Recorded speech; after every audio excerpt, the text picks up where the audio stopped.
are names given to a person, place or thing.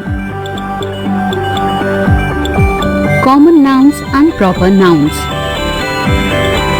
Nouns can be called proper nouns if they are the names of specific things, persons, places. On the other hand, a noun which is a general name for things, places or persons is referred to as a common noun. Countable and uncountable nouns. You are able to count some nouns like tables, chairs, boys, girls, etc. These are called countable nouns. But there are some nouns you cannot count, like rice, oil, water, sugar, etc. These are called uncountable nouns. Countable nouns can be singular as well as plural. We use few and many besides numbers before countable nouns. There were 2 boys in the car. There are many boys in the park.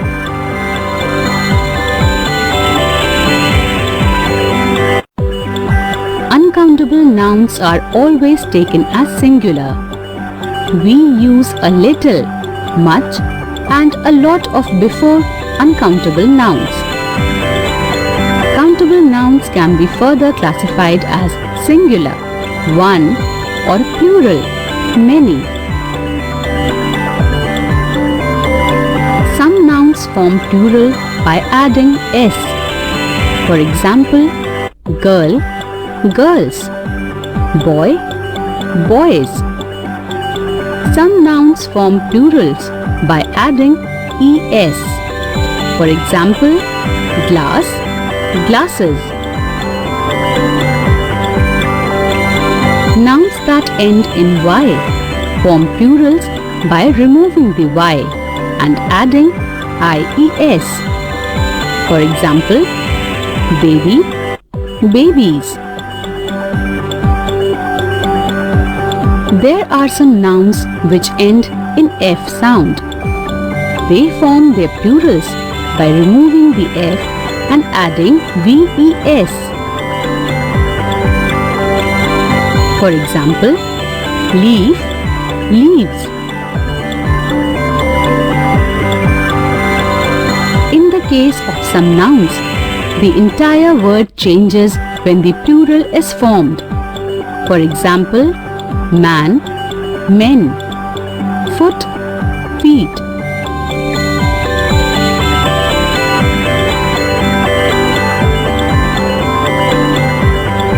Nouns also tell us whether the naming word is an animal, male or female. For example, cow, female, boy, male. The males are said to belong to masculine gender, while the females are said to be feminine gender. Some nouns can be either masculine or feminine.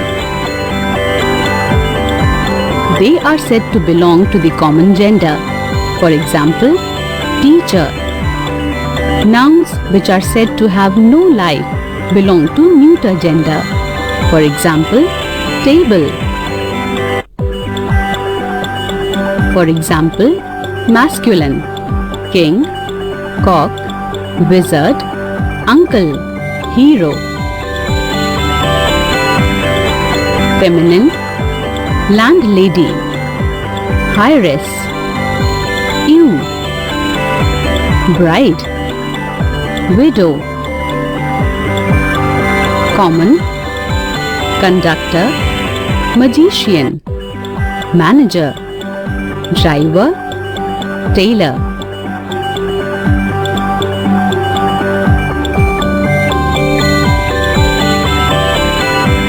Nouns to avoid repetition and monotony. Sheila is a girl. Sheila is 7 years old. Sheila's father, Mr. Tandon, lets Sheila ride the bike to school. The words Sheila, Mr. Tandon are repeated several times. can avoid repetition by using pronouns. The above passage can be rewritten as Sheila is a girl. She is 7 years old. Her father, Mr. Tandon, lets her ride it to school. The circled words are pronouns. I and me are also pronouns. I is used when you are the doer of the action. Me is used when the action is done on you. I gave a book to Raman. Raman gave a book to me.